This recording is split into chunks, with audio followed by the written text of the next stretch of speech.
ಓಂ ಗುರುಭ್ಯೋ ನಮಃ.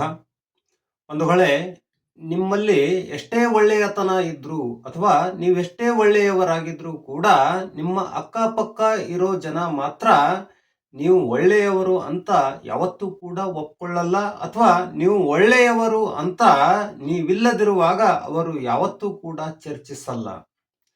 ಯಾಕೆ ಅಂದ್ರೆ ಇದಕ್ಕೆ ಮುಖ್ಯವಾಗಿ 3 ಕಾರಣ ಇರುತ್ತೆ ಬಂಧುಗಳೇ. ಮೊದಲನೇ ಕಾರಣ ಯಾವುದು ಅಂದ್ರೆ, ಈಗ ಈಗ ಬೆಳಕು ನೋಡಿ, ಬೆಳಕು ಹಗಲು ಕೂಡ ಇರುತ್ತೆ ಮತ್ತು ಹುಣ್ಣಿಮೆಯ ಸಮಯದಲ್ಲಿ ರಾತ್ರಿ ಕೂಡ ಇರುತ್ತೆ. ಸ್ವಲ್ಪ ಪ್ರಮಾಣ ಕಡಿಮೆ ಇರಬಹುದು, ಹಗಲು ಹೆಚ್ಚಿಗೆ, ರಾತ್ರಿ ಕಡಿಮೆ ಬೆಳಕು ಇದ್ದೇ ಇರುತ್ತೆ. ಬೆಳಕು ಕಡಿಮೆ ಇರಲಿ ಅಥವಾ ಬೆಳಕು ತೀವ್ರವಾಗಿರಲಿ ಅಥವಾ ಪ್ರಖರವಾಗಿರಲಿ, ಆ ಬೆಳಕು ಕುರುಡನಿಗೆ ಮಾತ್ರ ಯಾವತ್ತೂ ಕೂಡ ಕಾಣಿಸಲು ಸಾಧ್ಯ ಇಲ್ಲ ಬಂಧುಗಳೇ.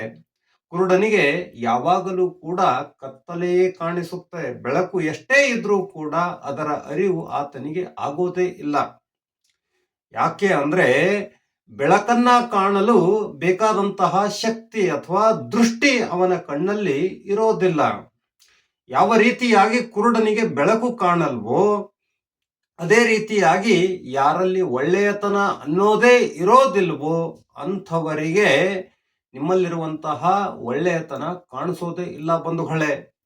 ಅವರಲ್ಲಿ ಒಳ್ಳೆಯತನ ಇರದಿದ್ದ ಕಾರಣಕ್ಕೆ ನಿಮ್ಮನ್ನ ಅವರು ಒಳ್ಳೆಯವರು ಅನ್ನೋದೇ ಇಲ್ಲ. ಇದು ಮೊದಲ ಕಾರಣ.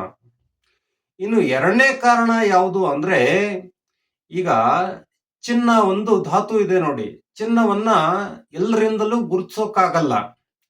ಚಿನ್ನನ ಗುರುತಿಸಬೇಕು ಅಂದ್ರೆ ಎಂತಹ ಗುಣಧರ್ಮಗಳಿರುವಂತಹ ವಸ್ತುಗಳನ್ನ ಚಿನ್ನ ಅನ್ಬೇಕು, ಅಥವಾ ಚಿನ್ನದ ಗುಣಧರ್ಮವೇನು. ಚಿನ್ನ ಒಂದೇ ಅಲ್ಲ, ಯಾವುದೇ ವಸ್ತು ಬೇಕಾದ್ರೂ ಗುರುತಿಸಲು ಇಂತಿಂತ ಗುಣಧರ್ಮವಿರುವ ವಸ್ತುವಿಗೆ ಮಾತ್ರ ಆ ವಸ್ತು ಅಂತ ಕರೀತಾರೆ ಅನ್ನೋದು ಗೊತ್ತಿರಬೇಕು. ಅಂದ್ರೆ ಮುಖ್ಯವಾಗಿ ಆ ವಸ್ತುವಿನ ಜ್ಞಾನ ಇರಬೇಕು.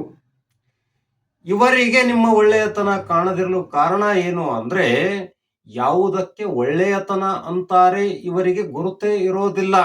ಯಾಕೆ ಅಂದ್ರೆ ಬಹುತಾಂಶ ಜನ ಇವತ್ತು ಕೆಟ್ಟತನವನ್ನೇ ಒಳ್ಳೆಯತನ ಅನ್ಕೊಂಡು ಬದುಕ್ತಿದ್ದಾರೆ ನಮ್ಮ ಸಮಾಜದಲ್ಲಿ.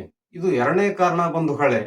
ಇನ್ನು ಮೂರನೇ ಕಾರಣ ಯಾವುದು ಅಂದ್ರೆ, ಅವರೇನಾದ್ರೂ ನಿಮ್ಮಲ್ಲಿಯ ಒಳ್ಳೆಯತನವನ್ನ ಹೊಗಳಿದ್ರೆ ಅಥವಾ ನೀವು ಒಳ್ಳೆಯವರು ಅಂತ ಹೇಳಿದ್ರೆ ಅವರು ಕೆಟ್ಟವರಾಗಿ ಬಿಡ್ತಾರೇನೋ ಅನ್ನುವಂತ ಭಯ, ಅಥವಾ ಅವರಲ್ಲಿರುವಂತಹ ಕೆಟ್ಟತನವು ಪ್ರಖರವಾಗಿ ಜನರಿಗೆ ಕಾಣಿಸೋಕೆ ಶುರುವಾಗುತ್ತೆ ಅನ್ನೋದು ಅವರಿಗೆ ಭಯ ಇರುತ್ತೆ.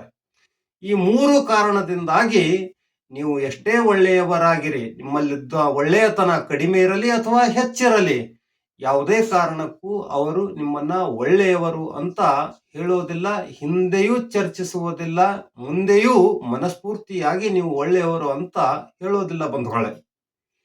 ಧನ್ಯವಾದಗಳು.